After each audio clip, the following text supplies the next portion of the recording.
Hi, I'm Eric McGhee, and I'm a research fellow at the Public Policy Institute of California, studying governance and elections. 2014 is election season for California. I'm going to give you an overview of where the action might be and how the state's recent electoral reforms might affect the results. All our statewide offices, including governor, lieutenant governor, treasurer, secretary of state, and several others, are on the ballot. Unlike 2010, when we had a lively governor's race and an attorney general contest decided by a fraction of a percent, many of the statewide offices this time are not considered competitive.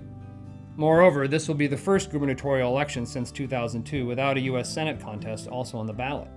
The down-ballot contests might be relatively more exciting. All U.S. House seats are up for grabs, as are all seats in the state assembly, and half the seats in the state Senate. Several of these contests are shaping up to be barn burners, and many more could look that way by Election Day. However, probably the biggest questions for this cycle surround the continuing impact of California's electoral reforms.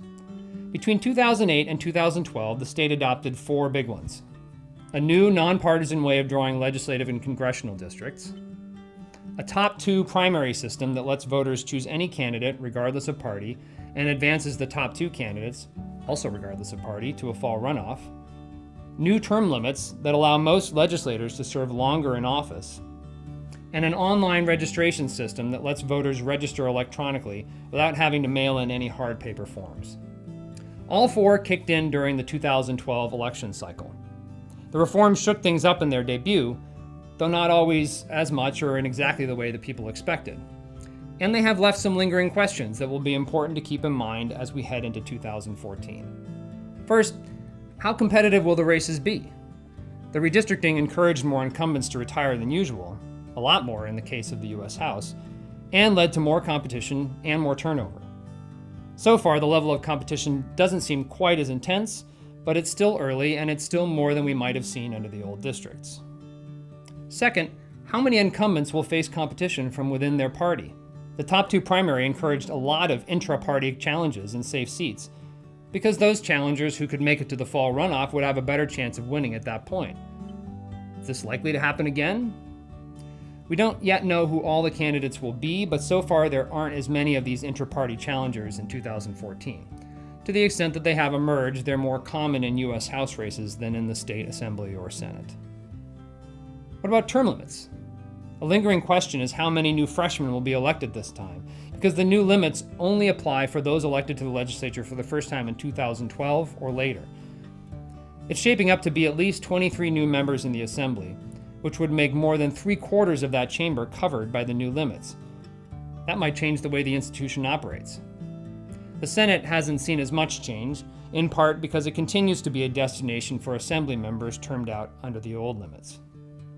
Online registration was hugely popular in its debut, with over half the new registrants using the system. But it seems most of them would have registered anyway by paper, since total registration did not increase by much. The system was rolled out fairly late and with almost no publicity campaign. Will more people use it this year?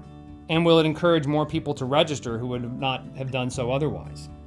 Finally, turnout in the 2012 primary was abysmal, marking the lowest of any presidential primary on record and the second lowest in state history. Will 2014 be better? Given all the uncompetitive races, the answer will probably be no. There is the extra complication that, for the first time in decades, citizen initiatives will be banned from the primary ballot.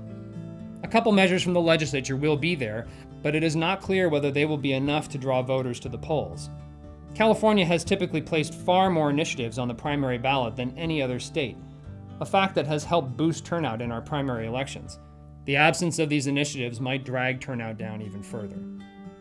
Regardless of the outcome, there is never a dull moment in California elections. Stay tuned for updates throughout the year as the election season progresses. And thanks for watching.